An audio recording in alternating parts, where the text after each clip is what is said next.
SBI से उन कर्मचारियों की लिस्ट मांगी गई है जिनकी ड्यूटी चढ़ावे की काउंटिंग में लगाई गई थी। पुलिस को एसबीआई के 2 कर्मचारी रत्नेश चतुर्वेदी और गगनदीप पर शक है, क्योंकि इन दोनों को बैंक की तरफ से चढ़ावे की काउंटिंग प्रोसेस पर निगरानी के लिए तैनात किया गया था।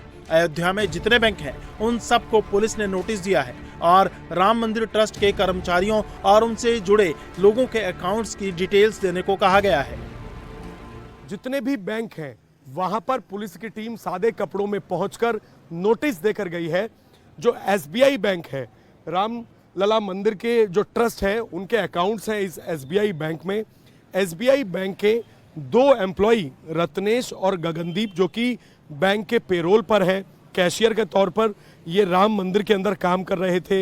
इनकी भूमिका भी संदिग्ध पाई गई है, क्योंकि जो 6 लोग जो आउटसोर्स कैशियर थे, जिसमें अनुकल्प, लवकुश, अविनाश शुक्ला, करुणेश, रमाशंकर जो है, ये सभी इन्हीं दोनों बैंक के एम्प्लॉय के अंडर में काम करते थे और साथ में नोट गिनने का काम करते थे। और बैंक को एक नोटिस ये देकर गए हैं कि ट्रस्ट से जुड़े जो भी बैंक खाते हैं, जो जितने आरोपी अब तक अरेस्ट हुए हैं उनके जितने बैंक खाते हैं, उनकी डिटेल्स पुलिस को सौंपी जाए। इसके अलावा पास में ही जो और भी बैंक हैं, Canara bank, bank of Maharashtra, साथ ही बैंक ऑफ बड़ौदा, जहां जहां पर ट्रस्ट से जुड़े हुए लोगों के खाते हैं, उनकी जानकारी लेने के लिए पुलिस की टीम ने सादे कपड़ों में सभी बैंकों के अंदर नोटिस दिए हैं।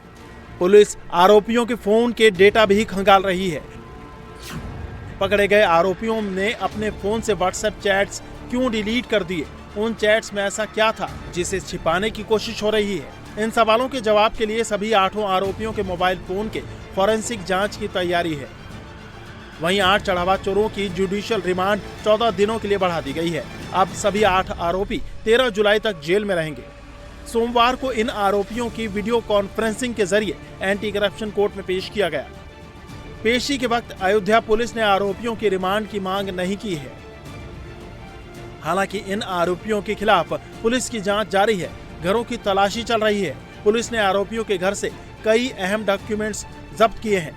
इनमें जमीनों के रजिस्ट्री के कागजात, प्रॉपर्टी के डॉक्यूमेंट्स और अलग अलग बैंकों की पासबुक्स शामिल हैं। कुछ लोगों के घरों में बड़ी मात्रा में गहने बरामद हुए हैं। ज्वेलरी खरीदे जाने की रसीदें भी मिली हैं, तो आरोपियों की प्रॉपर्टी के डिटेल्स निकाले जा रहे हैं। अब पुलिस ये जांच कर रही है कि ये संपत्ति और ज्वेलरी चढ़ावे की चोरी की रकम से तो नहीं खरीदी गई। इन्वेस्टिगेशन ऑफिसर ने कोर्ट को बताया कि आरोपियों के यहां से जो ज्वेलरी, कैश और डॉक्यूमेंट्स बरामद हुए हैं, उनको वेरीफाई किया जा रहा है। डॉक्यूमेंट्स की पड़ताल की जाएगी। आरोपियों के फोन की फॉरेंसिक जांच होगी। प्रॉपर्टी के डॉक्यूमेंट्स का मनी ट्रेल जोड़ा जाएगा। इसके बाद पुलिस सवालों की लिस्ट तैयार करके आरोपियों को पूछताछ के लिए रिमांड पर लेगी। एक तरफ पुलिस ट्रस्ट और उसके कर्मचारियों से जुड़े बैंकों की भूमिका की जांच कर रही है, तो अब चढ़ावे की सिक्योरिटी फुल प्रूफ करने पर भी काम किया जा रहा है। अब राम मंदिर में QR कोड से चढ़ावा दिया जाएगा। कैश चढ़ावे के लिए एक ही दान पात्र होगा। 20 दान पात्र खत्म करके एक दान पात्र रखा जाएगा। 6 जुलाई की बैठक में ये फैसला हो सकता है। सोना चांदी का चढ़ावा सरकारी टकसाल को सीधा जाएगा। SIT जांच के बाद ट्रस्ट द्वारा कराई गई FIR में सिर्फ 8 नाम ही नहीं है, कुछ अज्ञात लोगों को भी आरोपी बनाया गया है। यानी जांच के दौरान अगर किसी और की भूमिका सामने आती है तो उसके खिलाफ भी एक्शन का ऑप्शन खुला है।